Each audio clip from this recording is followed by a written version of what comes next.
Normally তোমাদের সাথে আমার সকালবেলার রুটিনটা তেমন একটা শেয়ার করা হয় না, কারণ সকালবেলা না আমি তেমন একটা বিজি থাকি না, কারণ সকালবেলা মাই সবসময় কাজগুলো করে থাকে। আসলে সব কিছু রেডি থাকে, তো সকালবেলার নাস্তা থেকে শুরু করে সব কিছু মা উঠে তারপর টুকটাক করে ফেলে।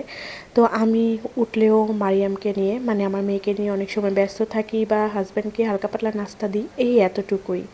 যাই হোক, হ্যালো এভরিওয়ান, আসসালামু আলাইকুম। তোমরা কেমন আছো? আমি আলহামদুলিল্লাহ ভালো আছি। নতুন একটা ব্লগে তোমাদেরকে ওয়েলকাম করছি।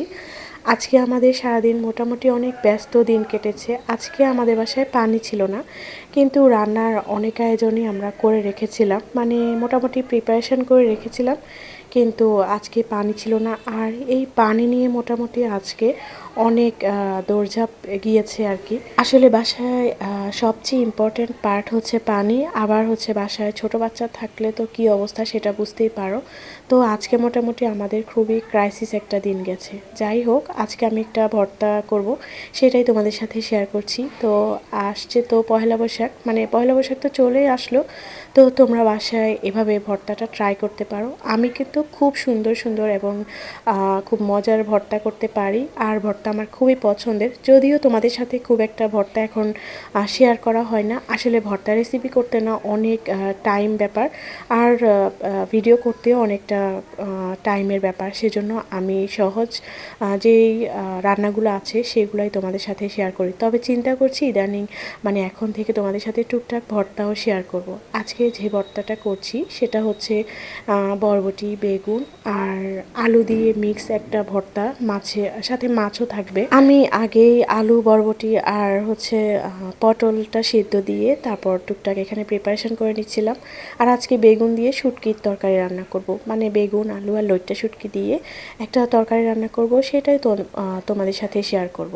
আর আমি এখানে ভর্তার সব কিছু রেডি করে নিচ্ছিলাম। এখানে আমি সিদ্ধ করে নিয়েছিলাম যেটা, সেটা একটু তেলেও নিয়েছি।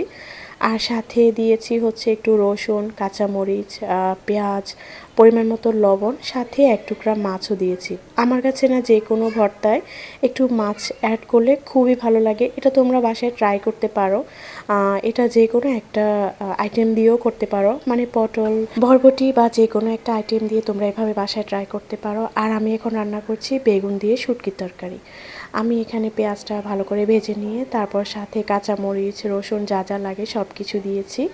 আর সেই সাথে মশলা হিসেবে হলুদ আর মরিচ, এটা আমি সব সময় তোমাদের সাথে বলি, আমি কিন্তু শুটকিতে কোনো রকমের জিরা, ধনিয়া গুঁড়া কোনো কিছুই ইউজ করি না। এভাবে একটা মাখা মাখা করে তরকারি রান্না করব, আর এটা খেতে এত ভালো লাগে। এটা পছন্দ করে না এমন কোনো ব্যক্তি নাই, কারণ লইট্টা শুটকি দিয়ে বেগুনের তরকারি কিন্তু খুবই মজার। আর সেই সাথে এত গরম পড়ছে, হালকা পাতলা একটু খাবার তো দুপুরে খেতেই হয়। আমার কাছে না টক খুবই ভালো লাগে। আমি মিষ্টি খুব একটা পছন্দ করি না, তবে পেঁপে বা পেয়ারা এগুলো দিয়ে মেখে ভর্তা করলে খুবই মজা লাগে। আর এই যে গরমের দুপুরে না এ ধরনের খাবার খেতেই বেশি ভালো লাগে। যাই হোক, রান্নাবান্না শেষ, এসে দেখি পাপা আর মেয়ের কর্ম, মানে তারা খেলাধুলা করছিল।